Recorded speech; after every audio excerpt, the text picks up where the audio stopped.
Yo, what's up sa inyo mga guys? Sa ngayong araw ay July 31, 2025. So ngayong araw pala ay wala naman kami masyadong ginawa sa school guys. So ito, nakalabas na pala ako ng bahay at ng looban. Ito, naglalakad na lang ako kami. Yan pa ni Crystal papunta sa sakay na tricycle. Si Joshua pala ang kasama ko ngayon guys, ay no, feeling pogi. So ito, nasa biyahe na pala kami niyan.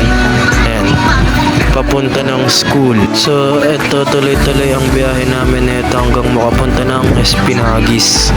Ayan o, diba? So ito, palabas na kami ng Boni Palengke. Ayan, ito, tuloy-tuloy kami nito hanggang likod ng McDo. Ayan o. So ito, nasa likod na pala kami ng McDo. Ayan o, yung ano sa likod. So ito, nakababa na kami ng tricycle. Ayan, nandito na pala kami sa school. Ayan na yung hagdan papasok ng Espinagis.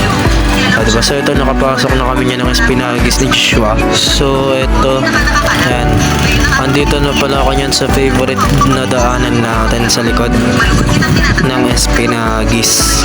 Ayan. So ito, paakit na pala ako ng second floor. Ayan, diba? So ito, nakakita pala ako ng second floor. Ayan yung room. Di ko alam kung adjourn pa ba yun or hindi na. So ito, nakakita pala ako nga ng fourth floor o ng room. Ito, nakapasok na ako ng room. Ayun si Momo, yung mga kaklase ko, diba? So ito pala guys, first subject pala to.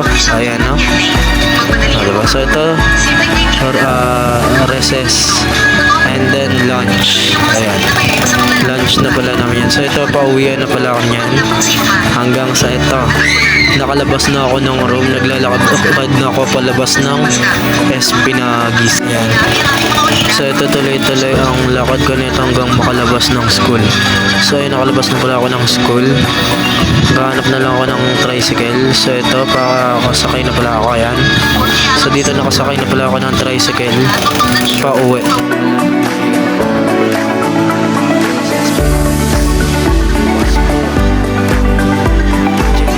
So mga may anak pala po dyan na nag-aaral sa Espinagis, bukas po ang General Parent Assembly ng Espinagis. So ito, nakalampas na pala ako niya ng Espinagis pa uwi. So dito, tuloy-tuloy ang biyahe niya. Nasa may Boni Palengke na pala ako niyan pa uwi. Ayan, diba? So ito, nandito na ako sa may Peña. Nakababa na ako niya ng tricycle. Medyo mainit-init pa niyan. So ito, nakapasok na pala ako niya ng looban. Ngayon rin pala guys yung mga activities natin sa August, sa buwan ng wika bilang Public Information Officer. So ito, papunta na pala ako ng bahay niyan. Dito, paakit na lang ako. Ayan, diba? So guys, hanggang dito na lang muna siguro, no? See you sa next vlogs natin. Bye bye.